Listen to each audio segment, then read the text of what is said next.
Olá, boa noite a todas, boa noite a todos que estão nos acompanhando aqui nessa nossa live, nessa nossa conversa, né? Eu prefiro dizer conversa ao vivo.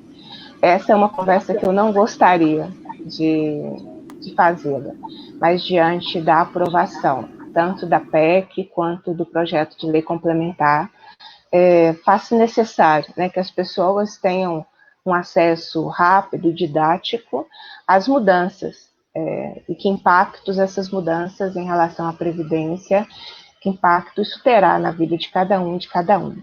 Então, o objetivo dessa nossa conversa é explicar um pouco, né, as regras conforme elas foram aprovadas na Assembleia Legislativa, o que era a PEC 55, proposta de emenda à Constituição, né, número 55, já se transformou em emenda constitucional 104, ela foi promulgada na segunda-feira desta semana, e o projeto de lei complementar 46, nós aguardamos ainda a sanção por parte do governador.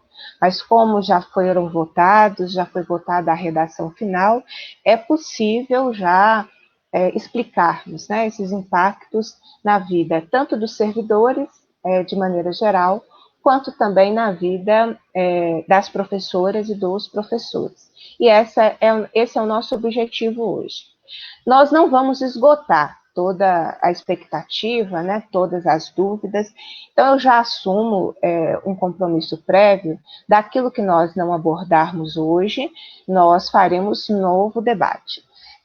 Os questionamentos que ficam na página, nós também cuidaremos de responder. E após a nossa live, nós disponibilizaremos um primeiro material explicando a reforma. Pelo menos parte dela nós já produzimos um primeiro material. E nós fazemos essa socialização através dos e-mails cadastrados que nós temos no nosso mandato, mas imediatamente hoje através dos grupos de Zap que nós temos, né, onde nós prestamos conta do trabalho parlamentar e também fazemos a divulgação do mesmo. Então, eu quero cumprimentar todos e todas que estão conosco, quero agradecer o Frederico, que está aqui conosco, o Fred, como é carinhosamente conhecido por todos já, né? Vai conversar conosco, mas também quero agradecer a Daniela, que também contribuiu para a organização do material que nós disponibilizaremos. Então, a ideia é essa conversa, né, bem franca, a partir aí daquilo que foi aprovado na Assembleia Legislativa. Me permitam, antes, só fazer exatamente esse registro, né, que o nosso posicionamento, desde o início, quando a proposta de PEC e de projeto de lei complementar chegaram à Assembleia, nosso posicionamento foi contrário à reforma. E nos mantivemos assim durante todo o processo. E o resultado da votação, principalmente da PEC, que exigia um quórum ainda mais qualificado, demonstrou que a nossa tática estava acertada, que era, sim, possível vencer essa reforma, né? O número total de votos foram 3 votos a mais do que o governo precisava. Então, 3 votos a menos, essa reforma não teria passado. Fomos contrários também por uma questão de coerência, né? É impossível transigir em direitos. Então, durante todo o processo, nós lutamos para que o projeto e a PEC não tivessem condições de chegar ao plenário. Quando as propostas chegaram ao plenário, nós apresentamos inúmeras emendas, que também vamos prestar contas desse trabalho, disputando o conteúdo, no sentido de confrontar com cada perda de direito. E fizemos isso tanto para a PEC quanto para o projeto de lei complementar. No segundo turno, para a votação em segundo turno, nós conseguimos algumas alterações que foram importantes para as pessoas, porque impactam, né, na vida delas. A primeira foi a retirada do IPSENG da reforma. Desde o início, nós já denunciávamos que não tinha estudo técnico, não tinha nada que explicasse a decisão do governo de desmembrar o IPSENG como estava sendo proposto no projeto de lei complementar. Questionamos muito isso, na votação da redação do parecer para o segundo turno na Comissão de Administração Pública, nós então conseguimos retirar o IPSENG da reforma. A luta em defesa do IPSENG não acaba, mas nós ganhamos um fôlego importante, que ele não foi destruído nem desmembrado. A outra alteração também que nós conseguimos fazer foi a mudança da regra do cálculo da aposentadoria, que o governo propôs o tempo inteiro 100% de toda a média de 100% de toda a remuneração, e nós conseguimos alterar isso para 80% das maiores contribuições, o que tem uma diferença grande, né, na hora do cálculo da aposentadoria. Então, a regra geral, tanto para a transição quanto para a regra permanente, o cálculo é a média de 80% das maiores remunerações do servidor. E a outra, que foi na PEC, e portanto foi lá na comissão especial, foi a retirada da autorização de cobrança extraordinária. Vocês lembram que o governo estava propondo, além do aumento das alíquotas, uma contribuição a mais, ou seja, seriam duas contribuições, sob a justificativa do déficit. Então, enquanto existisse déficit, haveria uma cobrança extraordinária, ou seja, sempre, porque o próprio governo já apresentava um suposto déficit até 2050, um documento que estava no projeto de lei. Então, isso nós conseguimos também retirar essa autorização que ficaria na Constituição da cobrança extraordinária. Mas é claro que a atuação do nosso bloco parlamentar, ela foi importante porque possibilitou, né, que a reforma não fosse imediatamente aprovada, como o governo queria, que era ainda no primeiro semestre, e possibilitou que outras alterações pudessem ser feitas pelos próprios relatores, né, tanto da PEC quanto do projeto de lei complementar. Então, eu aprendi nesse processo a importância do contraditório, entre tantos aprendizagens. Sem o contraditório, essa reforma passaria com o discurso da modernidade, da necessidade diante do povo que agora vive mais, e da falsa justificativa de que era preciso aprovar a reforma para manter salários em dia. Ouvi muito isso, nada a ver. Todas as decisões de alíquota foram decisões políticas, porque nenhum dado nos foi apresentado, e eu acompanhei todos os passos da reforma da Previdência na Assembleia Legislativa. Então, a existência de quem se dispõe, como o nosso bloco parlamentar se dispôs, ao contraditório, ao questionamento, a não concordar, a não bajular, isso teve um papel central nesse processo. E evitamos também que tramitasse junto com a reforma da Previdência, a reforma administrativa e sindical. Não quer dizer que o governo tenha desistido dela. Vocês estão vendo como o governo federal está apostando na aprovação de uma reforma administrativa, e como nós sabemos que há esse alinhamento ideológico do governo do Estado com o governo federal, essa pauta em Minas Gerais ela permanece. Mas a nossa ideia é esse processo de conversa aqui nessa nossa live, de modo que nós tenhamos condições de explicar um pouco a reforma, não toda, né? Nossa pretensão não é esgotar, mas de começar um processo que as pessoas entendam a reforma, entender a sua vida, né? E aí a previdência e o seu direito é fundamental, inclusive, para nos fortalecer, compreendendo próximas lutas que precisam ser travadas. Então, com essa não tão breve introdução, mas antes eu queria deixar também um registro, parabenizar todos os sindicatos que fizeram a luta. Gente, fazer a luta nessa pandemia tem sido uma tarefa difícil. O nosso trabalho parlamentar, ele é muito difícil, né?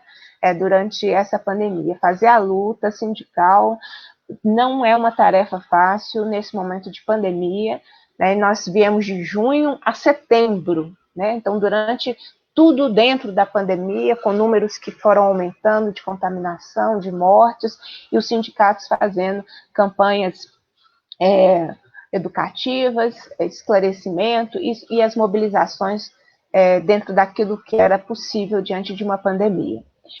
Então, quero reforçar, né, o nosso compromisso da luta em defesa dos serviços públicos e dos seus servidores, e iniciarmos rapidamente, então, a nossa dinâmica de esclarecimento, né, sobre a reforma. Eu comentava com o Fred, antes de nós iniciarmos, que essa era uma live que eu não queria fazer, mas eu a estou fazendo em respeito às pessoas que eu quero sempre representar. As pessoas estão com dúvidas, elas têm o direito a ter uma fonte de informação que não seja aquela fonte que fale da reforma como algo bom, porque ela não foi uma reforma boa. Né, que não fique sujeito só às interpretações do governo, que serão interpretações muito otimistas, mas que sejam interpretações à luz da realidade. Então, essa é a nossa ideia. Então, eu passo imediatamente a palavra para o Fred, para ele fazer a saudação aqui na nossa live. Já tinha um tempo, né, Fred, que nós não fazíamos live, e passo para você, né? Nós vamos aí focar nas explicações gerais, né? Nós não vamos pegar um caso concreto, porque o caso concreto ele tem muitas variáveis, mas eu li todo o roteiro, né, que o Fred produziu. Quando eu terminei de ler, eu entendi a reforma. Consegui me colocar em várias situações, consegui calcular o pedágio, consegui calcular esse sistema de pontos, eu consegui identificar para mim, né, assim, qual era a regra de transição menos danosa, digamos assim. Eu fui conseguindo fazer. As tabelas, elas estarão todas disponibilizadas nesse nosso boletim informativo, que será disponibilizado logo após a live. Eu vou colocar aí na página e no perfil o link do grupo de Zap, que é uma forma direta de receber as coisas. Vocês sabem que eu tenho a prática de prestar contas do trabalho, de fazer pequenas chamadas de ações. Eu tento não fazer um processo que lote o WhatsApp das pessoas, mas que as mantenha informadas, né, do nosso trabalho parlamentar e daquilo que é essencial na vida delas, não é?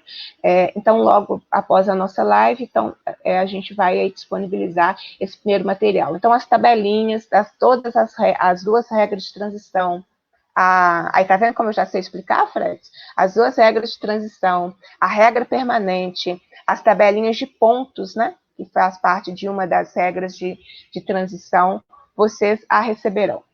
Depois nós faremos novo material com pontos que não estão nesse primeiro material. E o diálogo aqui pela página vai nos ajudando também, que a gente vê pontos que seriam importantes esclarecer, mas que na regra, né, no panorama geral da reforma, nós não fizemos. Então, também a interação aqui vai nos possibilitar a produção de novos materiais, né? Mas eu quero também adiantar que já estou me preparando para travar a próxima luta, que é a luta contra a reforma administrativa. Eu, de manhã, estava com aquela sensação assim, me parece que você está brigando contra o mundo. Eu estou com essa sensação, mas tudo bem, a gente faz a briga que for necessária. Então, Fred, com você, para que você inicie, eu vou vendo a interação aqui da página, e a gente vai conversando também a respeito das regras. Mas, mais uma vez, obrigada pela possibilidade e vamos aos esclarecimentos, né, dessa reforma essa reforma da Previdência do governo Zema, recentemente aprovada.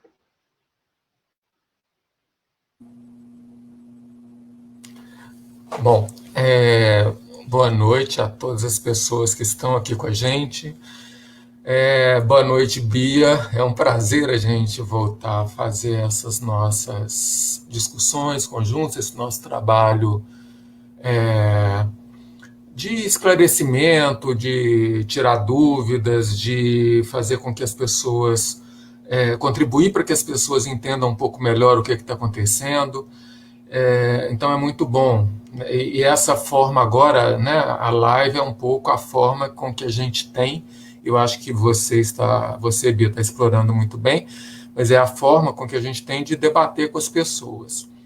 Antes de entrar propriamente na reforma da Previdência, do regime próprio de Previdência aqui do Estado de Minas Gerais, eu queria só mencionar rapidamente um conjunto de mudanças que vieram sendo realizadas ao longo do tempo, desde o impeachment da Dilma, desde a derrubada da Dilma do poder, porque esse conjunto de reformas configura um pouco o enfim, as pessoas que estão no governo federal e no governo do estado pretendem para o país. Né? Então, se a gente for lembrar, desde 2016, as mudanças pelas quais o Brasil foi passando, pelo menos algumas das principais mudanças, a gente pode mencionar a Emenda Constitucional 95, né, que congelou os investimentos sociais em saúde, educação, desenvolvimento agrário, desenvolvimento tecnológico, né?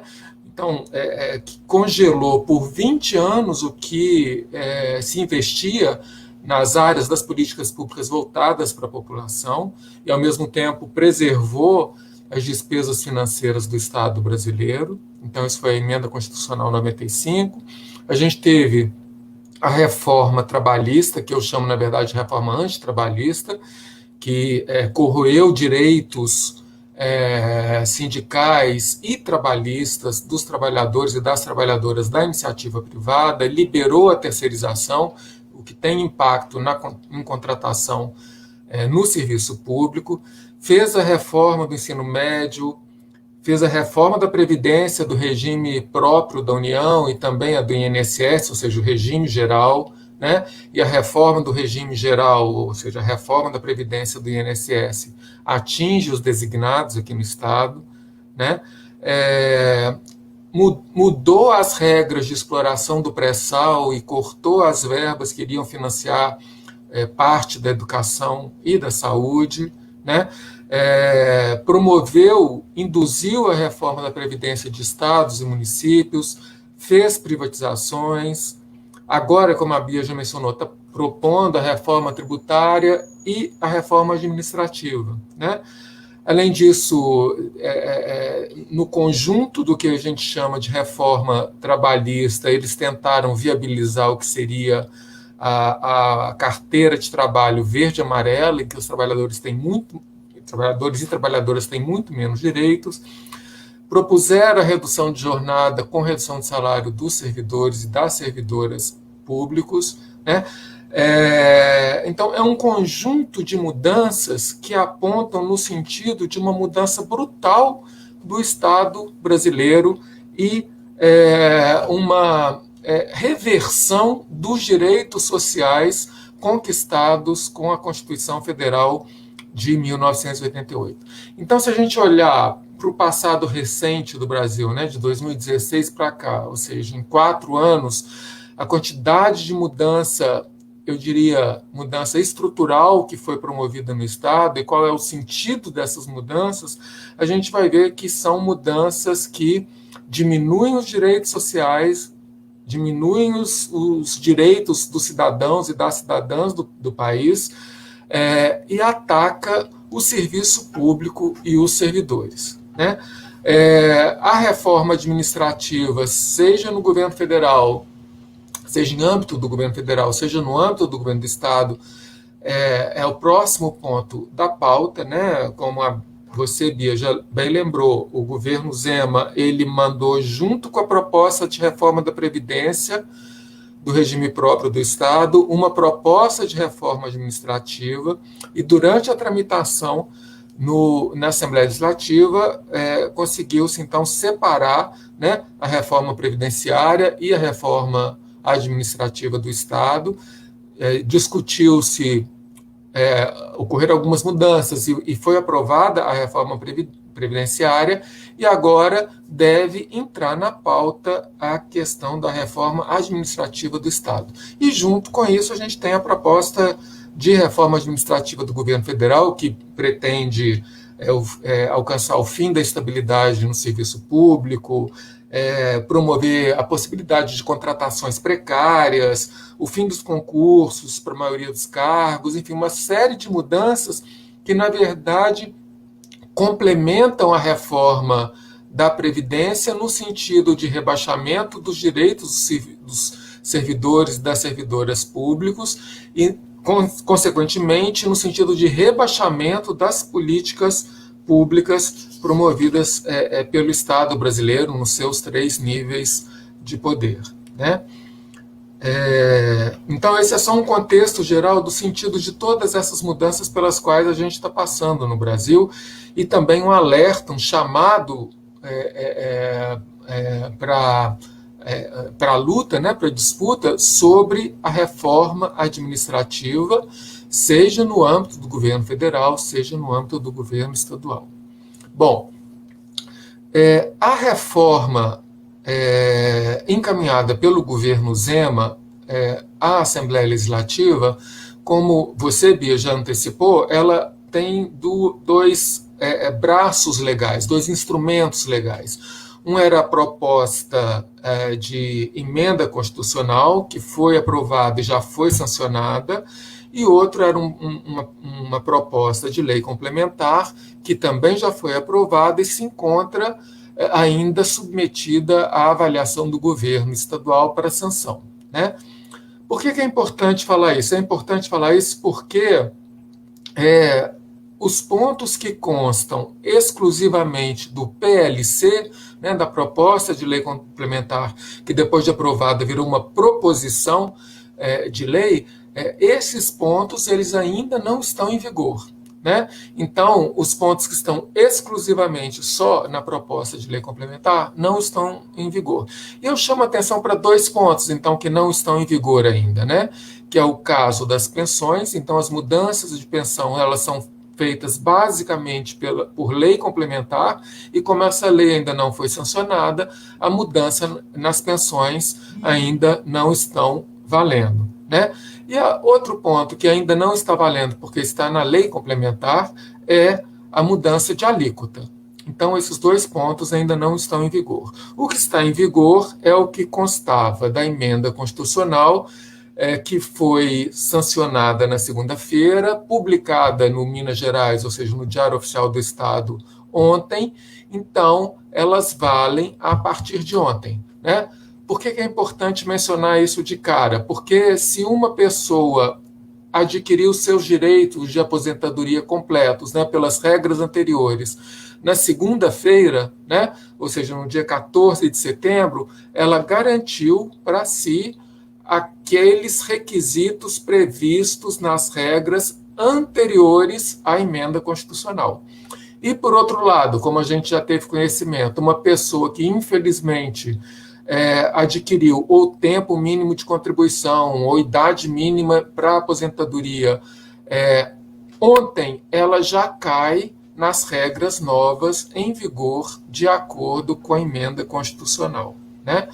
Bom, um outro ponto importante também é que tudo que a gente vai tratar aqui diz respeito às servidoras e aos servidores efetivos, ou seja, as pessoas designadas, contratadas, essas pessoas elas são regidas pelo INSS, o sistema previdenciário delas é o regime geral, né? Portanto, as suas regras já foram alteradas quando o governo federal alterou a regra do regime geral, a regra do INSS, né?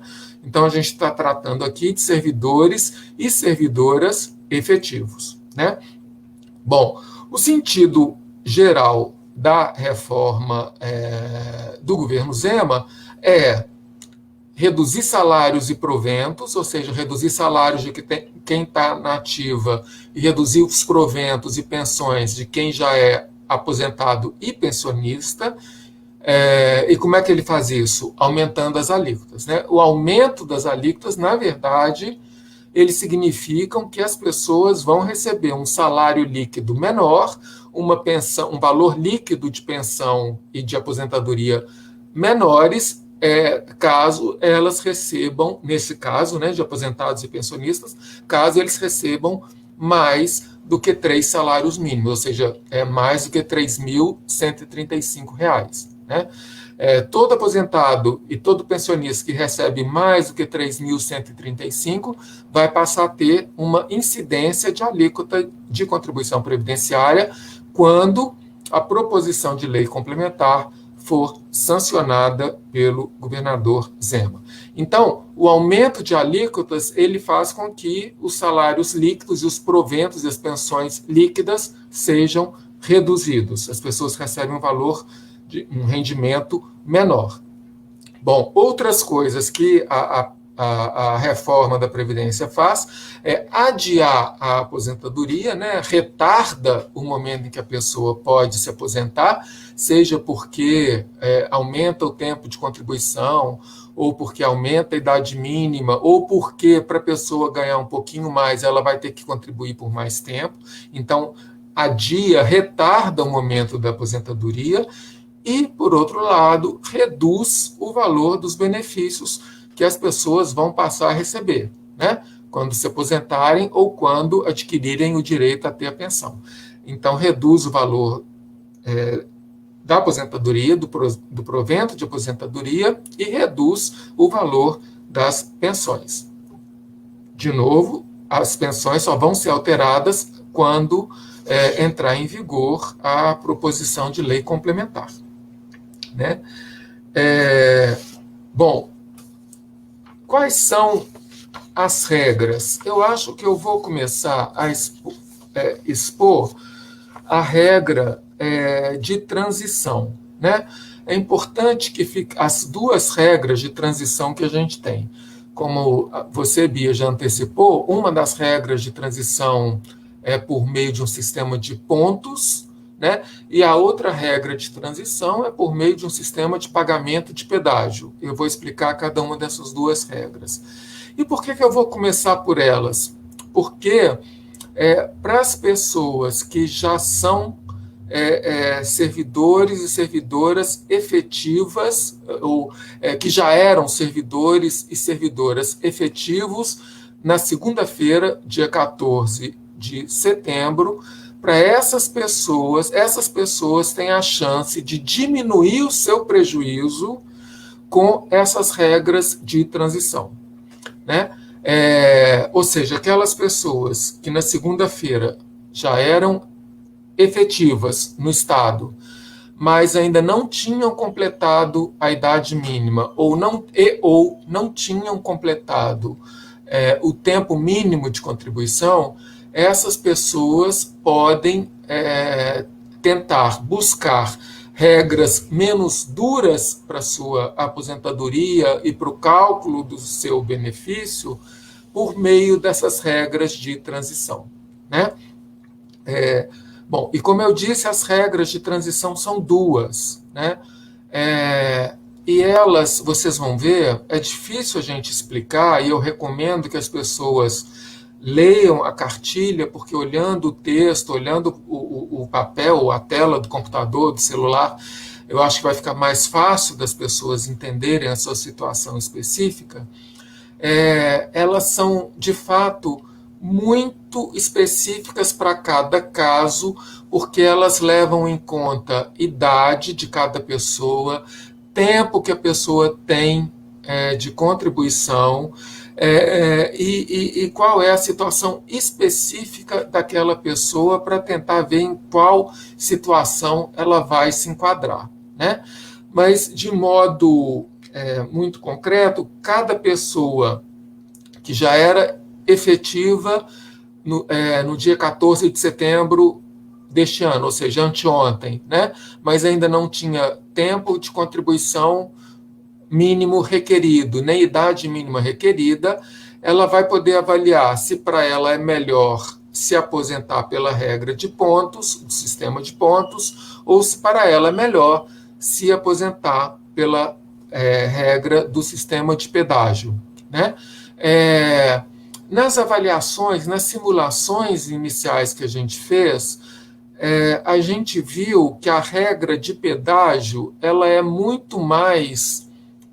alcança muito mais servidores e servidoras. A regra de pontos, do sistema de pontos, ela estabelece regras, padrões, parâmetros tão duros, tão rígidos, que poucos servidores e poucas servidoras são alcançados por essas regras em comparação com a regra do pedágio, né? Então, eu vou começar a explicar as regras de transição pela regra do pedágio, né? E a primeira coisa que a gente deve explicar, por que a gente fala que é uma regra de pagamento de pedágio, né? Na verdade, a gente chama de pedágio algo que a pessoa vai ter que pagar a mais do que ela já tinha que pagar pela regra anterior para poder ter o direito de se aposentar depois da implantação da reforma da Previdência, né? E como é que essa conta, o que a pessoa vai ter que pagar a mais? A pessoa vai ter que ter um tempo de contribuição adicional. Além daquele tempo que faltava para ela alcançar os parâmetros mínimos para se aposentar pela regra anterior à reforma da Previdência, né, ela vai ter que, além daquele tempo mínimo que faltava, pagar um tempo adicional de contribuição. Então, um exemplo simples, né? Se para uma determinada pessoa, aí não interessa muito se era servidor ou servidora, professor ou professora, mas enfim, se para uma pessoa efetiva faltasse 1 ano de contribuição para poder se aposentar, né? O pedágio requerido vai ser de 50% desse tempo que faltava na segunda-feira, né? Então, a linha de corte é a segunda-feira passada. As pessoas vão ter que ver na segunda-feira quanto tempo de contribuição elas tinham naquela data e, consequentemente, quanto tempo estava faltando para ela poder se aposentar, contando a partir do dia 14 de setembro de 2020. E depois de calculado quanto tempo faltava para ela poder se aposentar, ela vai, então, calcular 50% a mais, que isso vai dar para ela o tempo adicional que ela vai ter que pagar para poder se aposentar. Então, no meu exemplo, era uma pessoa, na segunda-feira, faltava apenas 1 ano de contribuição. Como o pedágio é de 50% para todo mundo, ou seja, servidor homem, servidora mulher, professora mulher, professor homem, o pedágio é o mesmo, é 50%, então essa pessoa vai ter que contribuir, além daquele 1 ano que faltava, mais 6 meses para cumprir o requisito do tempo mínimo de contribuição com o pagamento de pedágio, né? Então, ao invés de contribuir por mais 1 ano, ela vai contribuir por mais 1 ano e meio, e aí ela vai ver se ela tem a idade mínima e o tempo de serviço público, o tempo de cargo, para poder se aposentar, né? Então, essa regra do pedágio, ela é uma regra menos dura, menos rígida e mais fácil da gente entender o princípio dela, né? A pessoa vai ter que calcular um tempo adicional de contribuição de 50% para todo mundo, para depois ver se ela cumpre, depois que ela vai contribuir o tempo que faltava, contribuir o tempo do pedágio, aí ela vai ver se naquele momento ela tem a idade mínima requerida, o tempo de serviço público requerido e o tempo de cargo requerido para poder se aposentar, né? Bom, o tempo de serviço público e o tempo de cargo também é igual para todo mundo e são os mesmos que já eram requeridos nas regras anteriores à reforma. Ou seja, o servidor, a servidora, o professor, a professora que quiser se aposentar, ela tem que ter no mínimo 10 anos de serviço público e 5 anos de cargo. E isso também prevalece aqui na regra de transição por pagamento de pedágio, né? Bom, o que muda aqui, então, nas regras de transição, de acordo com a situação específica da pessoa, ou seja, se ela é servidor homem, servidora mulher, professor homem, professora mulher, é a idade mínima e o tempo mínimo de contribuição. E cada uma dessas categorias, vamos dizer assim, né, servidor, servidora, professor, professora, tem uma idade mínima e um tempo mínimo de contribuição necessário. Os tempos mínimos de contribuição são aqueles também das regras anteriores. Quando eu estou falando aqui professor e professora, eu estou me referindo exclusivamente a professor e professora da educação básica. E o tempo de contribuição deles em atividade de magistério, né? Porque isso era da regra anterior assim e continua na regra atual, né?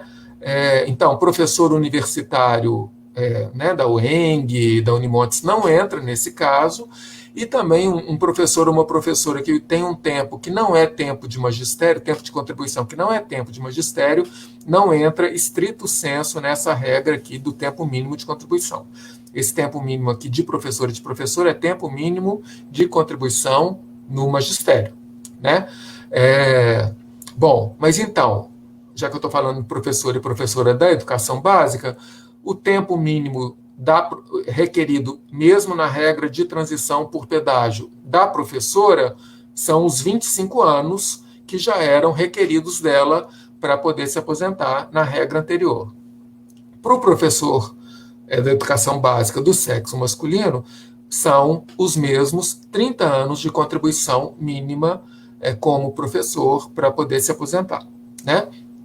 Bom, o servidor, o tempo mínimo do servidor é 35 anos e o tempo mínimo de contribuição para a servidora, 30 anos. Então, são os tempos mínimos que já eram requeridos nas regras anteriores à reforma. Bom, as idades também são as mesmas idades que já prevaleciam nas regras anteriores. Professora tem que ter pelo menos 50 anos, professor tem que ter professor homem tem que ter pelo menos 55 anos, servidor homem tem que ter pelo menos 60 anos, servidora mulher tem que ter pelo menos 55 anos. Bom, então, vocês podem ver que os requisitos de idade mínima, tempo mínimo de contribuição, tempo de serviço público, tempo de cargo, são os mesmos das regras anteriores. O que muda na regra de transição por pagamento de pedágio é que, além desse tempo mínimo de contribuição que já era exigido, vai ter que trabalhar e contribuir com 50% a mais do que estava faltando em termos de tempo de contribuição na segunda-feira passada.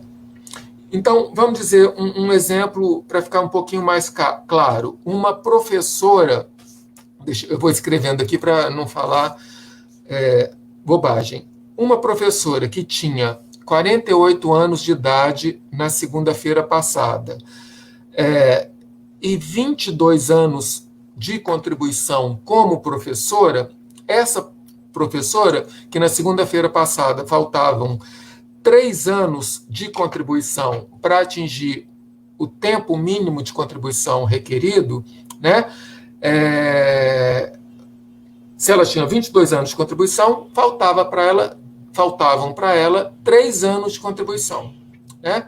Bom, se faltavam 3 anos de contribuição na segunda-feira, o pedágio de 50% significa que para ela vai ser adicionado 1 ano e meio de contribuição.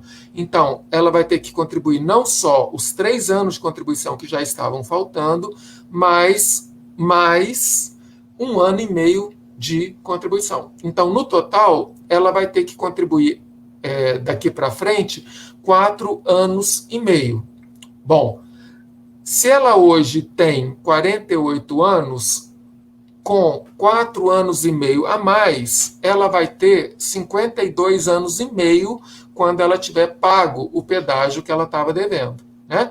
É uma conta simples. Ela tem hoje 48 anos mais 4 anos e meio, significa que daqui a 4 anos e meio ela vai ter 52 anos e meio. Então, nesse meu exemplo, essa professora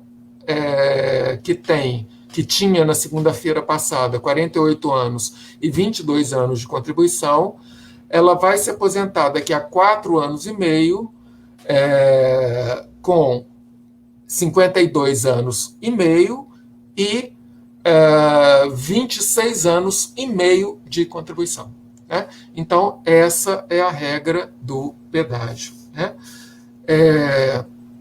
Uma coisa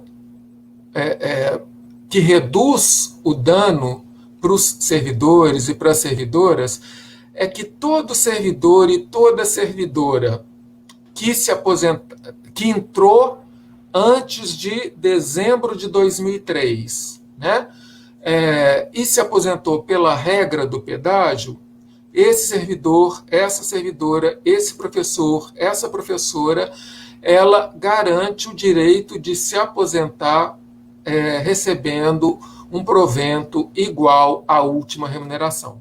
Ou seja, vou repetir, todo professor, toda professora, todo servidor, toda servidora que ingressaram no serviço público do Estado de Minas Gerais antes de dezembro de 2003, né, e vierem a se aposentar pela regra de transição de pagamento de pedágio, esses servidores todos vão garantir a integralidade, ou seja, eles vão se aposentar com provento igual à última remuneração, né? Então, a regra do pagamento de pedágio, ela tem essa vantagem de facilitar a efetivação, que era um direito que essas pessoas já tinham, né, as pessoas que ingressaram no Serviço Público do Estado antes de dezembro de 2003. Então, a regra do pedágio garante que esse direito vai ser efetivado. Se a pessoa se aposentar pela regra do pedágio e tiver ingressado antes de 2003, ela se aposenta de acordo com o último salário, a última remuneração. Bom, e como é que fica quem entrou depois de janeiro de 2004 e já não tinha direito de integralidade, né? Já não se aposentava pela regra anteriormente vigente, já não tinha direito de se aposentar pela última remuneração. O cálculo do benefício dessas pessoas vai passar, na verdade, vai continuar a ser feito de acordo com a média das 80% maiores contribuições que ela fez ao longo da sua vida contributiva.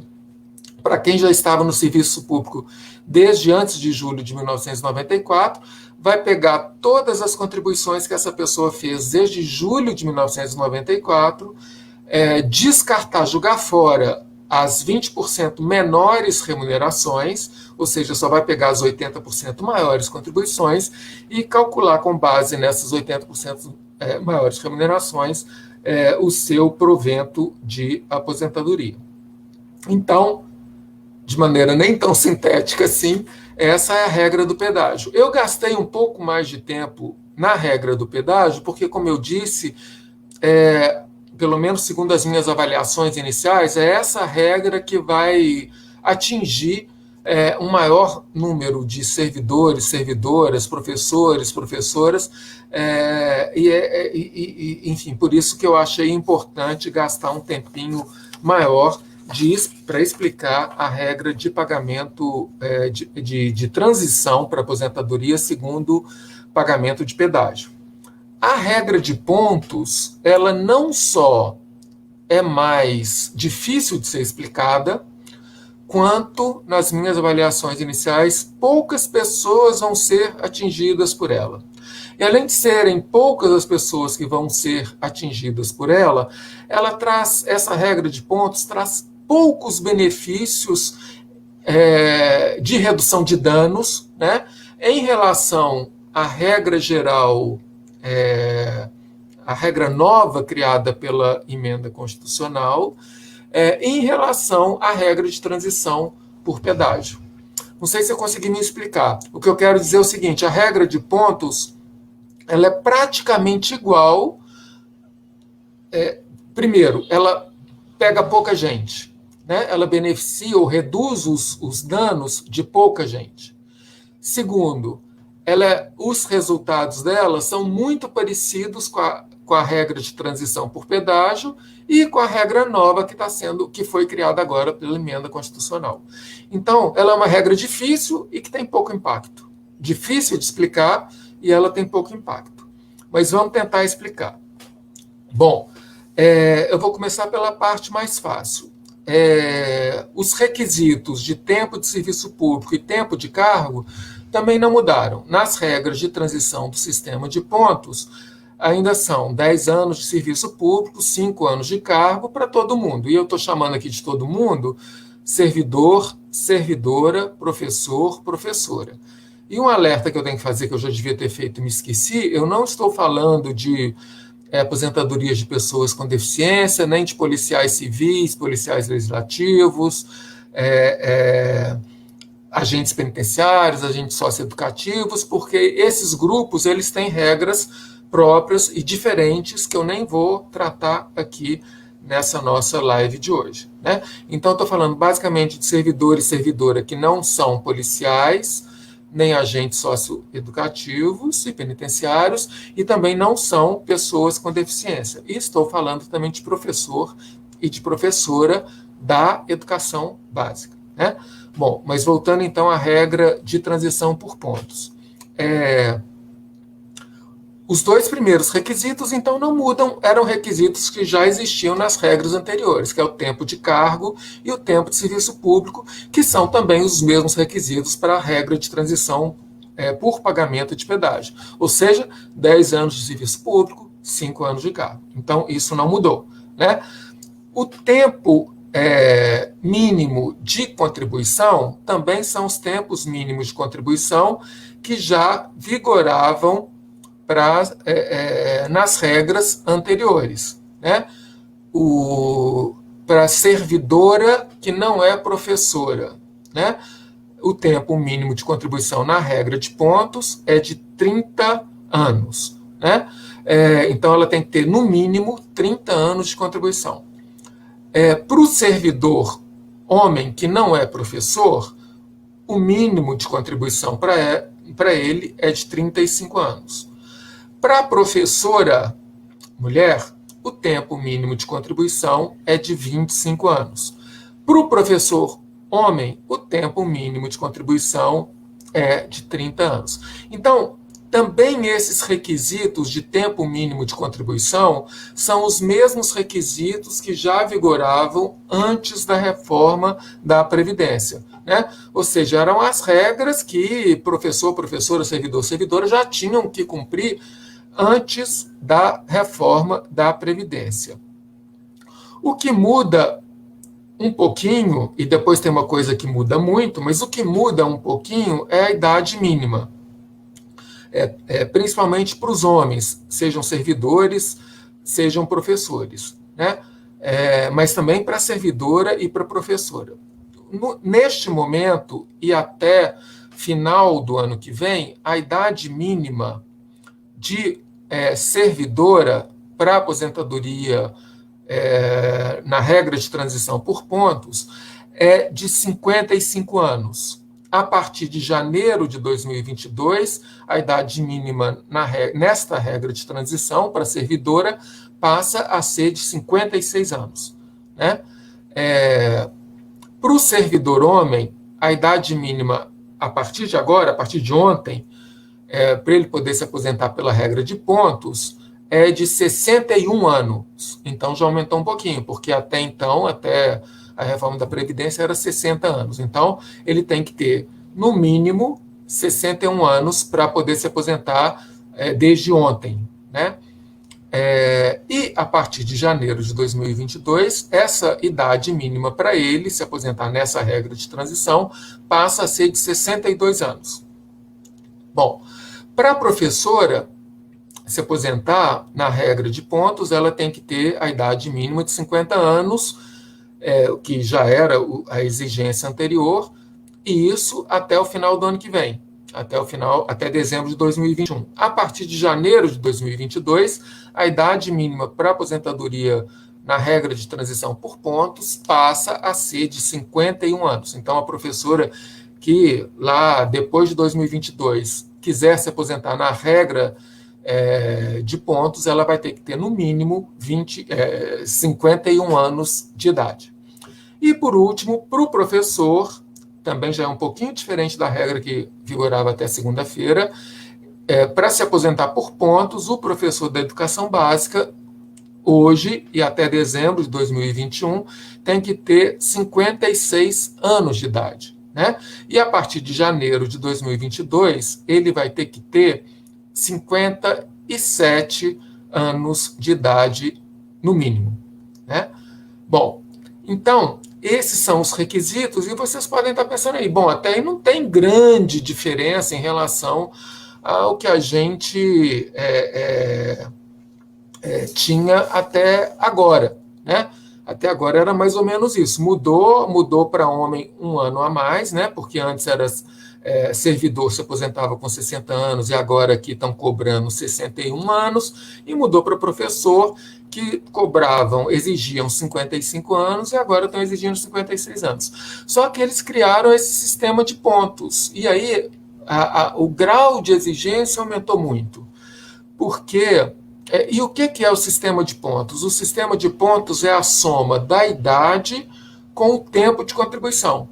Então, a pessoa, para se aposentar, além de ter que cumprir o requisito de idade, o requisito de tempo mínimo de contribuição, o requisito de tempo de serviço público, o requisito de tempo de cargo, também tem que cumprir um determinado número de pontos, e esses pontos, eles são resultado da soma da idade com o tempo de contribuição. E por incrível que pareça, isso dificulta. E por que dificulta? Porque esse ponto ele vai crescendo rapidamente ao longo do tempo. Hoje, para a pessoa poder se aposentar, e os pontos mínimos para poder se aposentar também são diferentes, dependendo dessas categorias que eu estou aqui expondo, mas hoje, para se aposentar, uma servidora se aposentar, ela tem que ter 86 pontos, né? Bom, o que significa esses 86 pontos? Significa que a soma da idade dela com o tempo de contribuição que ela tem que dar 86.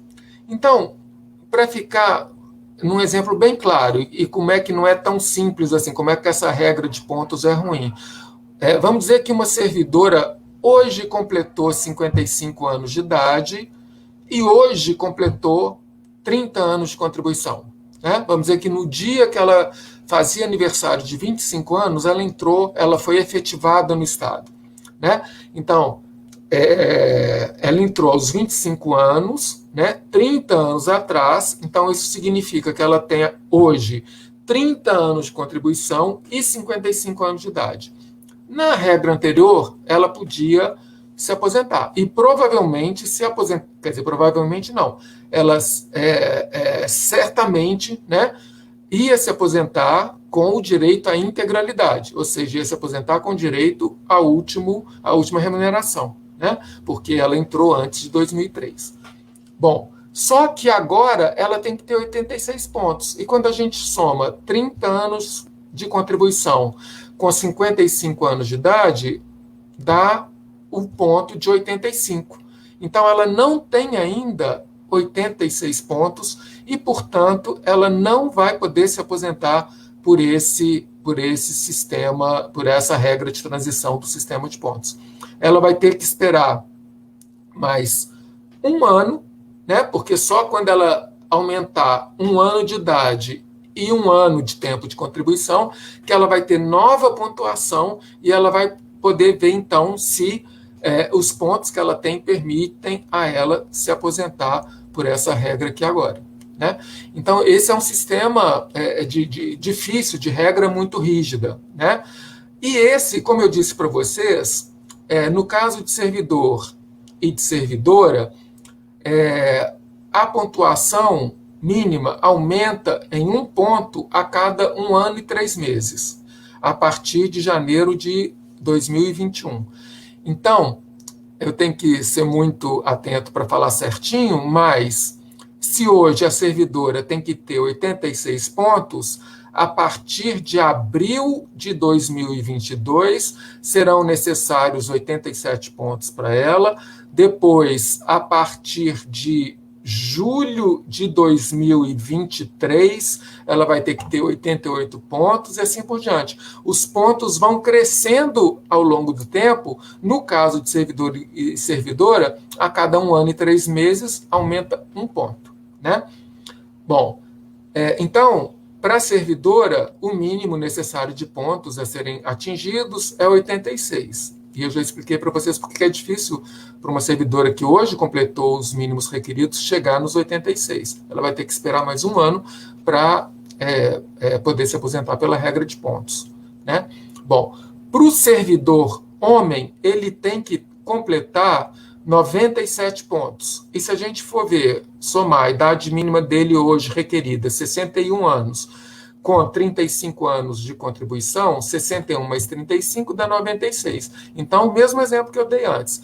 Se um servidor completou hoje 61 anos de idade, 35 anos de contribuição, ele não consegue se aposentar por essa regra de pontos, né? Porque ele não vai chegar nos 97 pontos. Ele vai ter 96 pontos. No caso de professora e de professor, isso é muito pior, né? Isso é muito mais difícil. Por quê? Porque a idade mínima da professora é 50 anos, nessa regra, né? O tempo mínimo de contribuição, 25 anos, e o mínimo de ponto que ela tem que ter é 81. Então, 50 mais 25, 75. Para ela chegar no 81, ela vai ter que ter muito mais tempo de contribuição e muito mais idade para poder alcançar o mínimo de pontos requeridos, né? Para o professor, a mesma coisa. Idade mínima requerida dele, 56 anos. Tempo mínimo de contribuição requerido dele, 30 anos. 56 mais 30 dá 86. Só que a pontuação mínima requerida dele é 92. Então, somando simplesmente os requisitos mínimos, 56 mais 30 dá 86, mas ele tem que acumular 92 pontos. Então, ele vai ter que trabalhar muito além dos 56 anos de idade, dos 30 anos de contribuição, para chegar na pontuação mínima requerida. No caso de professor e de professora, os pontos mudam a cada ano, né? O que é pior ainda, nesse sentido é pior do que para servidor e para servidora. Então, a cada ano, contando a partir de janeiro de 2021, ou seja, em janeiro de 2022, os 81 pontos mínimos da professora vão passar para 82 e os 92 pontos mínimos do professor vão passar para 93. Aí depois, 1 ano depois, ou seja, em janeiro de 2023, o ponto mínimo do professor vai passar a 83, a pontuação mínima de professor vai passar a 94, e assim por diante. Então, vai ficando, os pontos vão, à medida que as pessoas vão adquirindo idade, adquirindo tempo de contribuição e, portanto, se aproximando da pontuação mínima requerida, o ponto dá um pulinho para frente, né? Então, vai ficando difícil. Só que, como a idade aumenta 1 ano, o tempo aumenta 1 ano, então a pontuação da pessoa vai aumentar em 2 pontos a cada ano, né? 1 ponto da idade, 1 ponto do tempo de contribuição. Então, por isso que em algum momento, lá na frente, talvez ela atinja o ponto mínimo necessário, porque a pontuação dela cresce 2 e a pontuação mínima requerida cresce 1 por ano. Então, pode ser que lá na frente ela consiga acumular os pontos mínimos necessários, só que vai atrasando, retardando o momento em que ela vai conseguir isso. Bom, e como se não bastasse, uma última dificuldade, um último dano dessa regra de transição é que a garantia da paridade, né, da integralidade, melhor dizendo, ou seja, de se aposentar recebendo a última remuneração, é mais difícil nessa regra. Porque não basta apenas a pessoa se aposentar pela regra de pontos. Ela vai ter que ter uma determinada idade mínima para poder ter direito a se aposentar recebendo a última remuneração do cargo que ela optou, que ela ocupava, né? Então, pode até ser que a pessoa consiga o mínimo de ponto necessário, a idade mínima, o tempo mínimo de contribuição, feche todos os requisitos, mas se ela entrou antes de 2003 e não se aposentou com no mínimo determinada idade, ela não vai garantir o direito de se aposentar recebendo a remuneração do último cargo que ela optou, que ela ocupou, né? E quais são as idades mínimas para ter direito à integralidade? São as idades mínimas. Para servidor homem, 65 anos. Então, o servidor homem que quiser se aposentar pela regra de pontos e quiser garantir a sua aposentadoria com valor igual à última remuneração, ele vai ter que se aposentar só aos 65 anos de idade.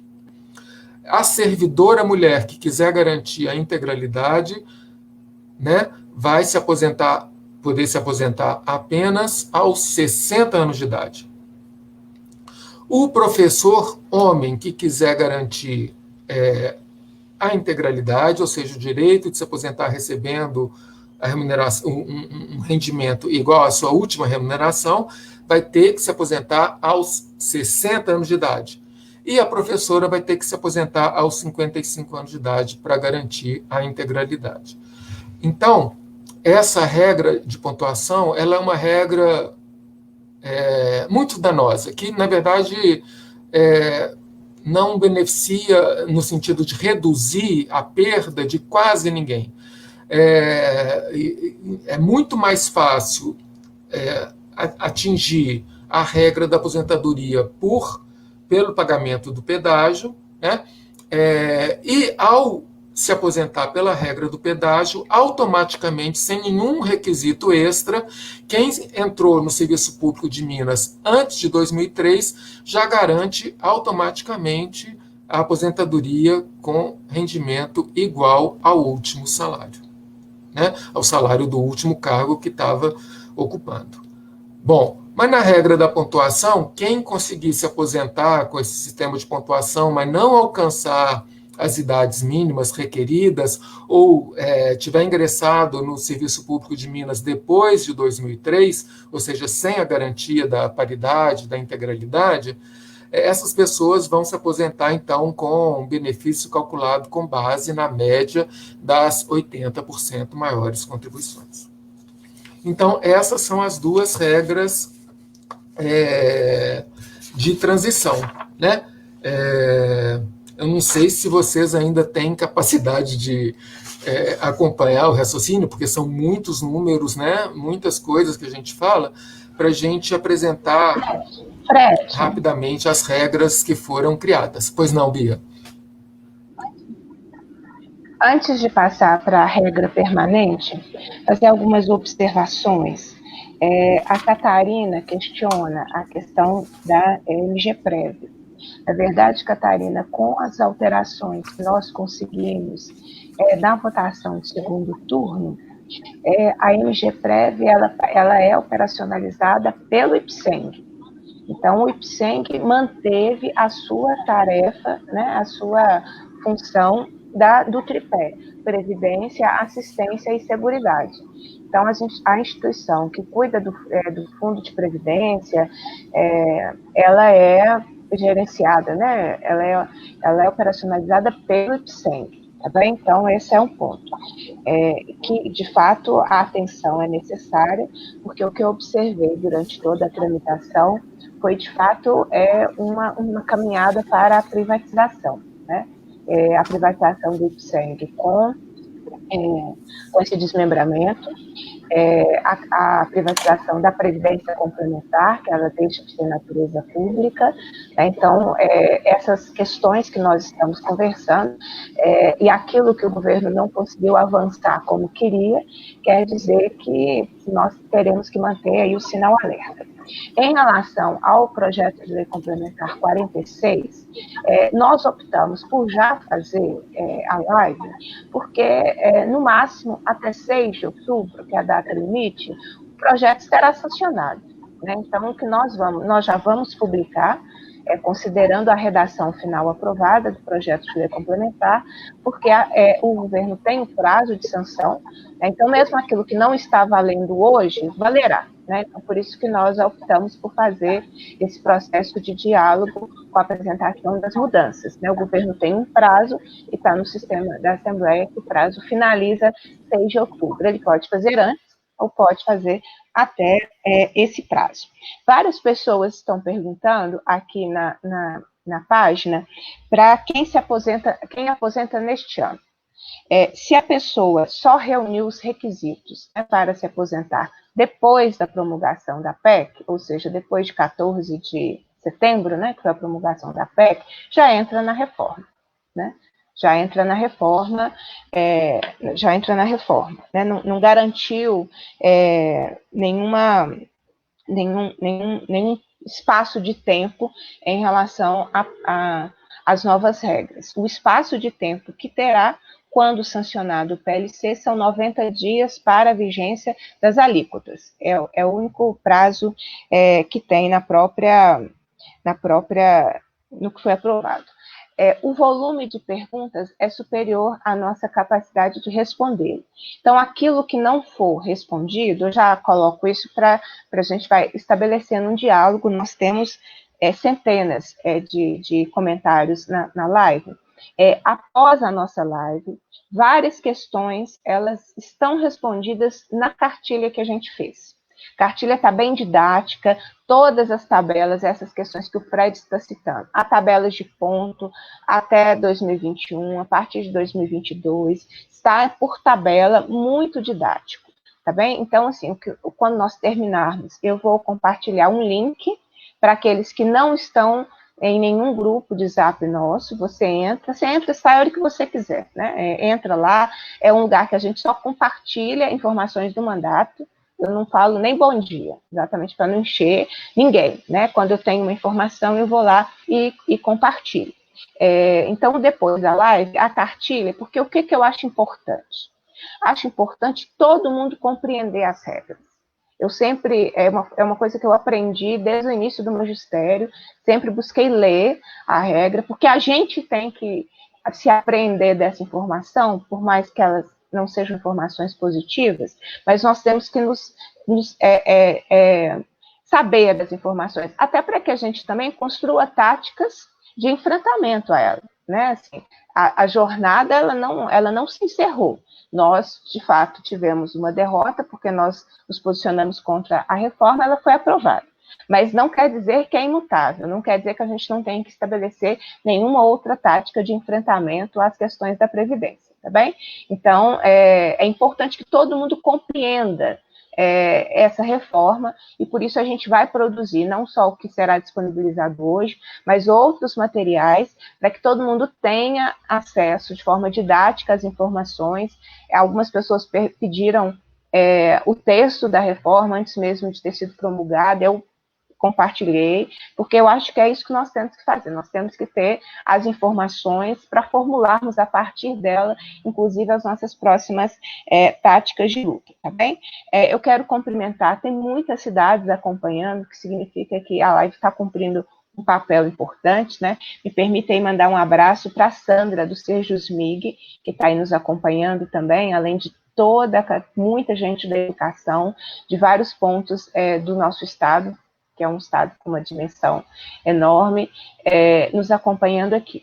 Mas a cartilha tem todas as tabelinhas, e eu sugiro guardar essas tabelas, porque a gente vai se identificando nela, fazendo esses exercícios, né? Na transição por pontos, na transição por pedágio.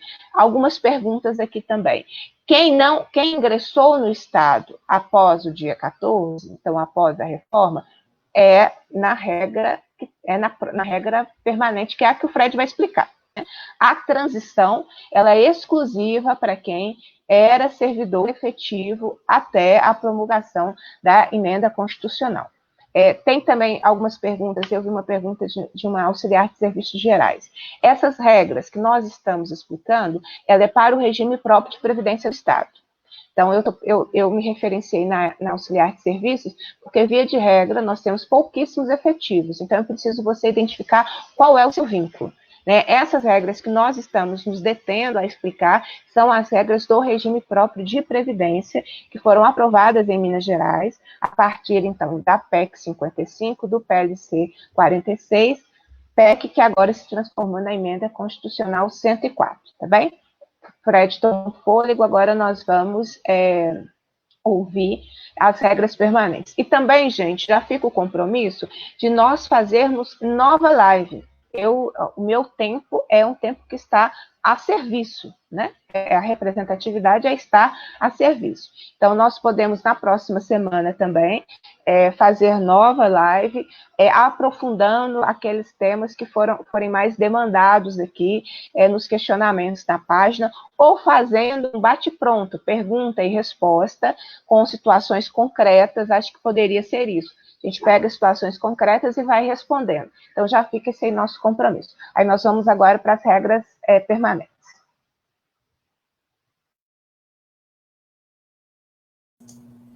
Bom, foi bom mesmo tomar o fôlego, porque a gente olha um pouco o que ficou, faltou dizer, né? Antes de passar para as regras permanentes, eu acho que é importante a gente dizer, porque muitas pessoas procuram a gente para saber o que é melhor para mim. Qual regra que é melhor para mim? A regra de transição do pedágio, a regra de transição dos pontos, ou cair na regra nova agora?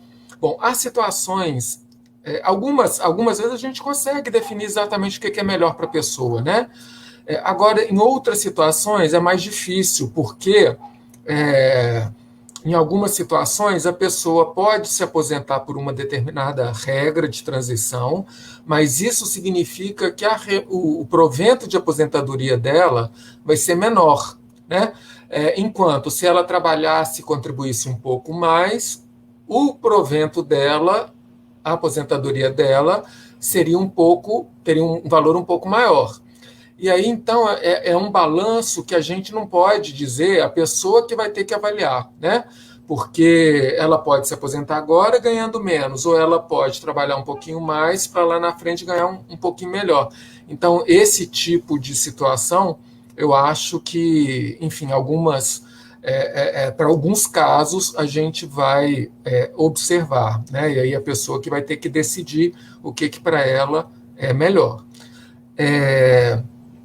Bom, vamos falar então agora da regra permanente, né, que, como a Bia falou, é só para quem está entrando no Estado como efetivo a partir de ontem, né? Então, essas regras permanentes. Bom, na verdade, eu vou até me corrigir um pouco, porque pode até ser que para quem está recentemente ingressa, né, ou ingressado, não sei como é que a gente fala, mas quem está há pouco tempo efetivada no Estado, pode ser que a regra de transição não valha para ela. Pode ser que ela vá acabar caindo na regra geral, né? Então,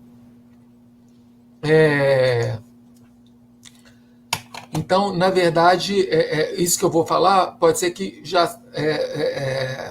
já seja o caso também de alguma pessoa que foi recentemente efetivada no Estado, né? Mas então, quais são as regras, né? A primeira coisa é que acabou o que existia antes, que era a aposentadoria proporcional. Não sei se vocês lembram dela, se vocês têm claro ela, né?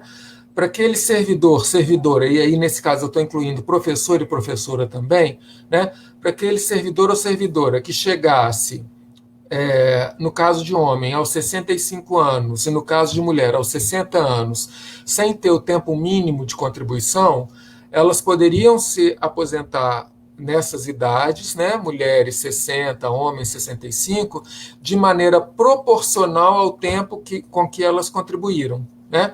Agora acabou essa possibilidade, né? Então, a pessoa, para se aposentar, ela vai ter que ter uma determinada idade mínima e, ao mesmo tempo, um determinado tempo mínimo de contribuição, além daqueles requisitos de tempos mínimos de serviço público e tempo mínimo de cargo, né? Então, tem que ter os 4 requisitos: idade mínima, tempo mínimo de contribuição, tempo mínimo de cargo e tempo mínimo de serviço público, né? Acabou a aposentadoria proporcional, a não ser que a gente considere a compulsória como um tipo específico de aposentadoria proporcional, né? E a compulsória agora passou a ser 75 anos. Então, vamos imaginar, né? E aí, talvez um pouco para... não com essa intenção, mas enfim, talvez eu gere um pouco um certo susto em vocês, né?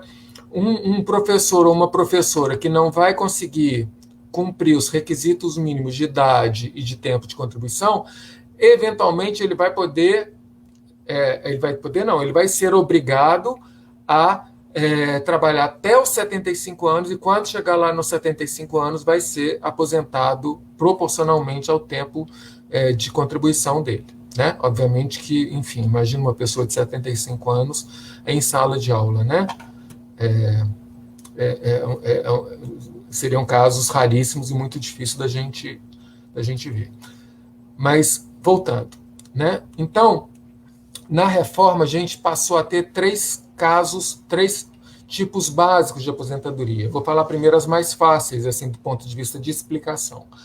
Primeiro, a aposentadoria compulsória. E aí passou a idade da aposentadoria compulsória para os 75 anos, né? Então, o servidor público e a servidora pública só podem trabalhar até os 75 anos. Aos 75 anos, eles e elas são obrigados a se aposentarem, né? Então, a compulsória aos 75 anos. O que a gente chamava de aposentadoria por invalidez, eles mudaram o nome e a concepção, né, o que eles entendem sobre ela, para incapacidade permanente para o trabalho, né? E qual que é a mudança da concepção? E o texto da PEC e também do PLC reafirmam isso em várias passagens, é que eles vão querer fazer o máximo possível de readaptação das pessoas. Então, uma pessoa que se tornou incapaz de exercer uma determinada função, vamos pensar, uma professora que perdeu a voz, né? Como a voz é um instrumento de trabalho da professora, eles vão querer, então, readaptar a professora para uma outra função em que a voz não seja um instrumento tão importante assim de trabalho, né? Então, eles vão querer reduzir ao mínimo a quantidade de pessoas que são aposentadas pelo que a gente chamava de invalidez, e agora eles estão chamando de aposentadoria por incapacidade permanente para o trabalho, né? Então, esse é o segundo tipo de aposentadoria. O terceiro tipo é a aposentadoria voluntária, ou seja, que a pessoa quer se aposentar, né? Um pouco em contraponto à aposentadoria compulsória e à aposentadoria que a pessoa foi obrigada porque se tornou incapaz para continuar trabalhando, né? Então, a aposentadoria voluntária, para servidor e para servidora, tem idades mínimas específicas, diferentes das idades mínimas de aposentadoria de professor e de professora da educação básica. Bom, mas então, só para facilitar, vamos falar quais são os requisitos que são iguais para todo mundo, ou seja, iguais para servidor, servidora, professora da educação básica, professor da educação básica, né? Quais são os requisitos iguais para todo mundo? Tempo mínimo de contribuição, 25 anos, tempo mínimo de serviço público, 10 anos, tempo mínimo de cargo, 5 anos. Então, esses 4 grupos, eles têm que ter esses requisitos: 25 anos de contribuição, 10 anos de serviço público, 5 anos de cargo. O que muda é a idade mínima, né? Para cada um desses grupos, as idades mínimas são diferentes. Então, servidora mulher, ela vai, a partir de agora, né, como regra permanente, ela pode se aposentar aos 62 anos de idade. Servidor homem, a partir de agora, pode se aposentar aos 65 anos de idade. Professor homem pode se aposentar aos 60 anos de idade. E professora mulher, professor e professora sempre da educação básica, professora mulher pode se aposentar aos 57 anos de idade. Né? O que a gente vê aqui? A gente vê que, na verdade, a idade mínima de aposentadoria da professora aumentou em 7 anos, né? Passou de, na regra anterior era 50 anos a idade mínima e agora passou a ser 57. De professor e de servidor homem aumentou em 5 anos, porque a idade mínima de professor antes era 55 anos e agora é 60, do servidor era 60 anos e agora é 65, então aumentou 5, e a aposentadoria de servidora mulher aumentou em 7 anos também, porque era 55 e agora passou a ser 62. Né? Então, a gente vê que as mulheres, né, tanto servidoras quanto professoras, foram mais penalizadas do que os homens, né? Porque o aumento da idade mínima para elas foi de 7 anos, enquanto o aumento da idade mínima dos homens foi de 5 anos. Né? Então, essas são as regras permanentes. Né? Policial civil, policial legislativo, agente penitenciário, agente socioeducativo tem regras específicas. Aqueles servidores e aquelas servidoras expostas a agentes que fazem mal à saúde também tem regra específica, e aí é basicamente o pessoal da saúde, né? É o caso mais comum de servidor e servidora que tem um agente que faz mal para a saúde, é o pessoal que trabalha na própria saúde, né? Enfermeiro, enfermeira, agente de saúde, médico, né? O pessoal que faz radiologia, né? Então, esse pessoal tem uma regra específica, e a pessoa com deficiência também tem uma regra específica, né? Então, essas são as mudanças que já estão em vigor para as aposentadorias. Bom, qual outra regra que ainda não está em vigor, mas como a Bia disse, provavelmente vai entrar em vigor rapidamente, porque o governo tem o prazo de sanção da proposição de lei complementar até o início de outubro, até o dia 6 de outubro, se eu não me engano. Né? É lá na lei que está o cálculo dos proventos. Né? E como é que serão feitos os cálculos do valor da aposentadoria? Na verdade, é um cálculo em 2 etapas. Né? Primeiro, faz a média das 80% maiores contribuições desde julho de 1994, e se a pessoa entrou depois de julho de 1994, vai ser de toda a vida contributiva dela. Né? Então, vê todas as contribuições, descarta as 20% menores, e isso, então, vai dar um primeiro número, que é uma primeira estimativa do valor da aposentadoria dela. Só que depois é feito um segundo cálculo, né? E esse segundo cálculo é que, de fato, reduz muito o valor dos proventos de quem se aposentar com base nessa regra permanente. Né? Se a pessoa tem 25 anos de contribuição, que é o mínimo requerido para a pessoa poder se aposentar, ela vai se aposentar com um valor equivalente a 70% dessa média calculada com base nas 80% maiores contribuições. Então, vamos dizer que a média da contribuição deu, né, um exemplo, R$ 3.000. Se ela se aposentou com 25 anos de contribuição, ela vai se aposentar com 70% de R$ 3.000, ou seja, ela vai passar a ganhar uma aposentadoria no valor de R$ 2.100, 70% de 3.000. À medida em que a pessoa aumenta o tempo de contribuição, o valor do benefício dela vai aumentando. Então, se a pessoa se aposenta com 30 anos de contribuição, ela vai ter 80% do valor dessa média, né? Então, à medida que cresce o tempo de contribuição, o desconto, né, que é dado sobre a média das 80% maiores contribuições diminui e, consequentemente, o valor da aposentadoria dessa pessoa aumenta. Então, essa é a regra de cálculo do valor dos proventos de aposentadoria, né?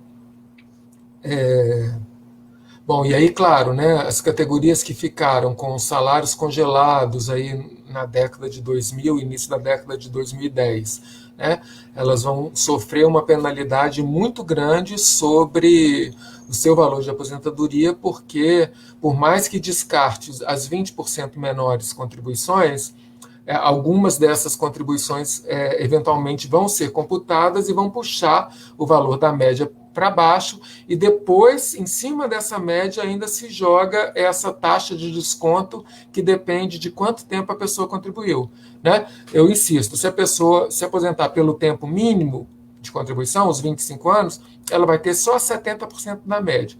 Então, a média já é baixo e ela ainda tem um desconto de 30% da média, né, que é 100 menos 70, que é o que ela vai ter. Se ela tem um desconto de 30% na média, puxa ainda mais para baixo o valor da aposentadoria dela, né?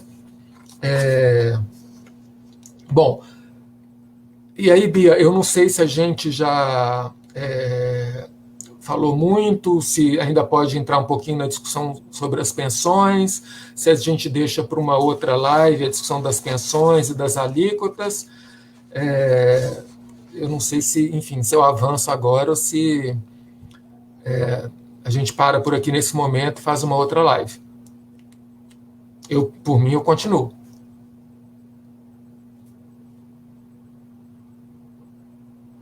Bom, então acho que eu vou continuar falando um pouquinho das pensões. Desculpa, você sempre é muito bem-vinda aqui em Viçosa. Bom, as pensões, elas sofreram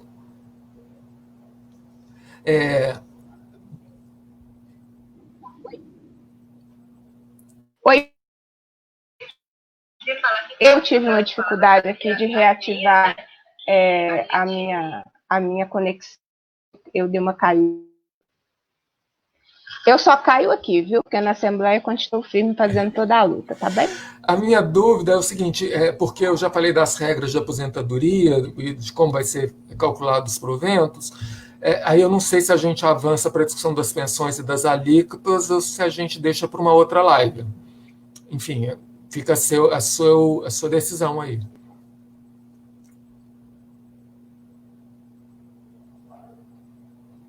Extenso, né?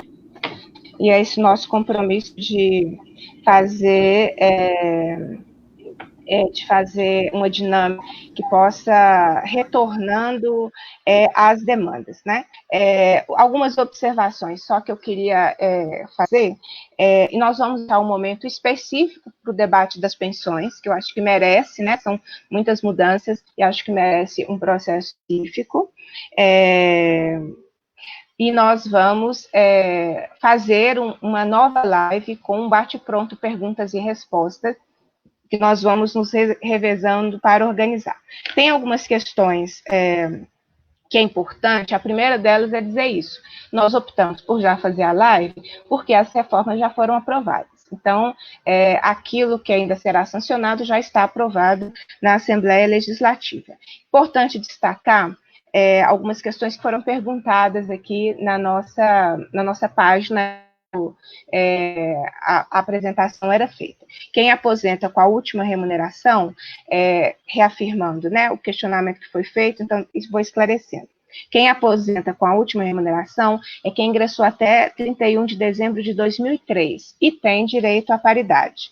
Quem aposenta com a média de 80% das maiores remunerações é quem ingressou após 1º de janeiro de 2004, e aí o reajuste é pelo regime geral de previdência. Eu estou destacando esse ponto porque foi um ponto importante que nós conseguimos alterar no segundo turno de votação, porque a média tem um impacto muito grande para todos, né, que entraram no Estado a partir de janeiro de 2004.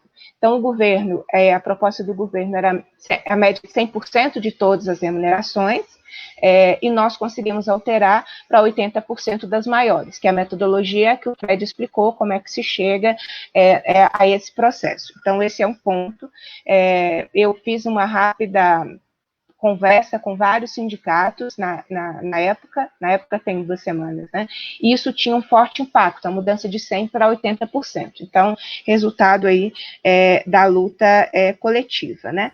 E quem ingressou depois de 2 de fevereiro de 2015 já entra nas regras da Previdência Complementar. Eu acho que a Previdência Complementar também vale um momento específico, até porque, como nós nos detivemos muito na luta geral, é preciso entender um pouco essa dinâmica da previdência complementar, como o governo a pensou e como ela pode ficar privatizada, sabe? E esvaziar a previdência em detrimento da migração para a previdência complementar. Acho que são esses pontos, Fred, que eu queria destacar. Nós estamos aí com quase 2 horas de live, para também não fazer algo que as pessoas possam acompanhar o tempo inteiro. Nós estamos aqui deixa eu atualizar os meus dados aqui, nós estamos com mais de 1.000 comentários. Então, o que eu quero combinar com vocês? As demandas, nós fizemos toda a regra de transição e a regra permanente aqui hoje, explicando também a fórmula de cálculo. Nós vamos pegar os principais pontos, questionamentos trazidos aqui na nossa página e que não foram, né, que porventura não foram, né, porque durante a explicação, na medida que vai explicando, muita coisa já está sendo respondida. Vamos fazer uma pergunta e resposta e vamos divulgar agora o nosso primeiro material que contém toda a dinâmica que o Fred foi nos explicando, é o nosso primeiro material, né, o nosso primeiro boletim informativo depois da aprovação da reforma. Então, todas as tabelas que o Fred foi falando, né, desde as regras de transição, pedágio, pontos, regra permanente, nós fizemos de forma didática, por tabelas, para que as pessoas possam se identificar e, na sequência, tem a forma de cálculo do provento, né, quem se aplica a uma regra até dezembro de 2000, quem entrou até dezembro de 2003, quem entrou a partir de janeiro de 2004, em relação ao cálculo dos proventos. E vamos fazer essa dinâmica aqui de dialogar com todos os questionamentos que nos trouxeram. Nós tivemos um alcance nessa live de quase 20.000 pessoas, o que demonstrou que é um assunto importante, né? Eu que achava que, nossa, como eu vou explicar uma reforma que eu fui contra, votei contra, trabalhei contra o tempo inteiro, mas eu acho que a gente está cumprindo uma função importante de dialogar e explicar às pessoas que nós representamos essas regras, até para que nós possamos estabelecer outras táticas de luta, né? Essa batalha nós não a vencemos, mas o parlamento continua, e nós temos condições de fazer todas as lutas. Eu queria, então, Fred, porque os pontos que foram mais trazidos, que eu consegui acompanhar na página, foram os que nós conversamos. Então, eu queria já, com compromisso, né, nós vamos divulgar o nosso primeiro boletim hoje, as pessoas vão ter condições de ler, o boletim é a dinâmica do que foi apresentado, né? Tem todas as tabelas. As pessoas vão avaliando, a gente vai fazendo a síntese dos principais pontos trazidos aqui, porque eu acho que tem relevância à vida concreta do que as pessoas trazem, daquilo que não foi esclarecido, e a gente faz um novo material e a gente também vai promover novos debates. Aí a gente entra em pontos específicos. Aqui, ó, a Marisa, por exemplo, está pedindo, publica as tabelas de transição. Eu já coloquei no meu perfil do Face o link do WhatsApp, que é onde a gente vai disponibilizar agora as tabelas. Então, aqui, ó, Marisa, seu pedido está atendido já, tá bem? Assim que nós finalizarmos, o Márcio está perguntando, onde encontra a tabela? Eu vou te mandar pelo Zap, se você tiver Zap, assim que nós terminarmos a live, tá bem? Não tem toda a reforma, e eu acho até, Fred, que foi melhor não ter toda, para que nós possamos didaticamente ir conversando e fazendo novos materiais, tá bem? O especialista entra na regra, tem uma pessoa perguntando aqui, por favor, fala do especialista. Tudo que o Fred falou do servidor, né, é o especialista, né? Você tem a regra específica do professor e quem não é professor vai entrar sempre em todas as regras que foram explicadas para os servidores. O que nós não nos detivemos foi nas situações específicas, servidores com deficiência, nenhuma regra de profissional da segurança pública, a gente não trabalhou no material e nem na live, mas as demais regras são as regras para todos, né? E naquilo que é específico para professor, pela nossa representação.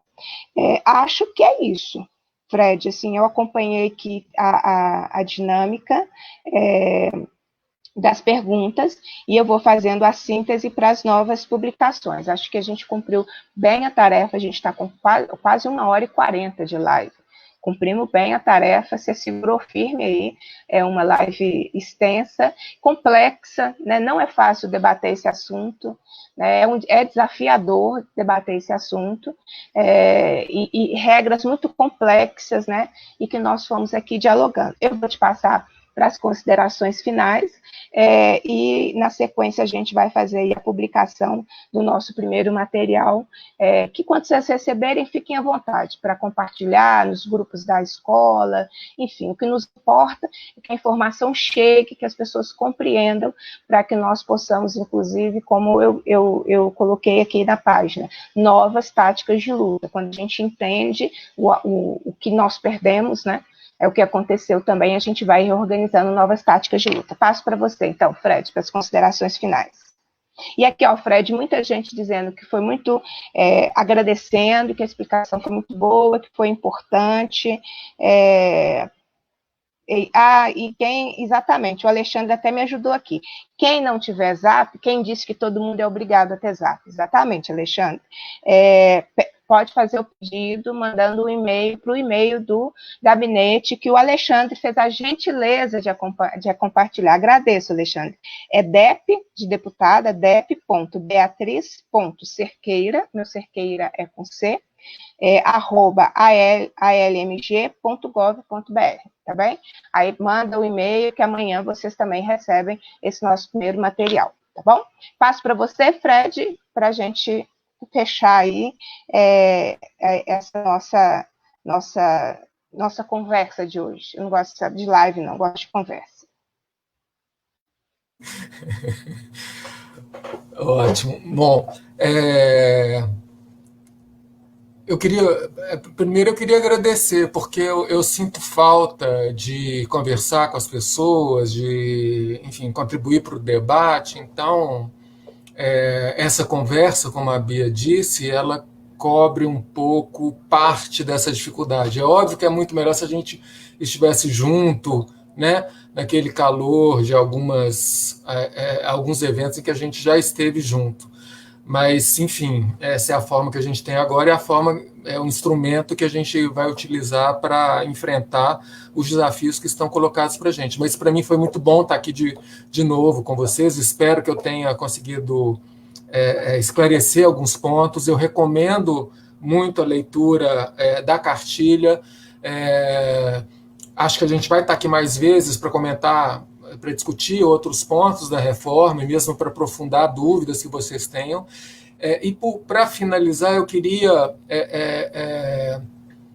incentivar vocês a resistir a esse processo brutal de mudanças que estão tentando impingir não só ao serviço público, aos servidores, às servidoras, mas ao Brasil e ao futuro do Brasil. Né? Essa destruição do estado de bem-estar social, que a gente nunca chegou a ter por completo, mas, enfim, desse embrião de Estado que protege seus cidadãos, que viabiliza uma vida mínima digna para o conjunto da sua população, essa ameaça que está sobre a gente, ela depende da nossa capacidade de resistência. Eu queria, então, enfim, conclamar vocês a essa luta, e o ponto de pauta agora é a reforma administrativa, que, na verdade, não é uma reforma administrativa, porque não pretende fazer um Estado que, de fato, se volte para as suas necessidades, para as necessidades da população, mas é uma reforma que visa, na verdade, reformar o Estado no sentido de deixá-lo cada vez mais prestador de serviços de qualidade à sua população. Então, eu conclamo a vocês a continuar com a gente para conversar sobre a reforma da Previdência e para enfrentar esse movimento de destruição do Estado de bem-estar social e de garantia de direitos que a gente vinha construindo desde 1988. Obrigado.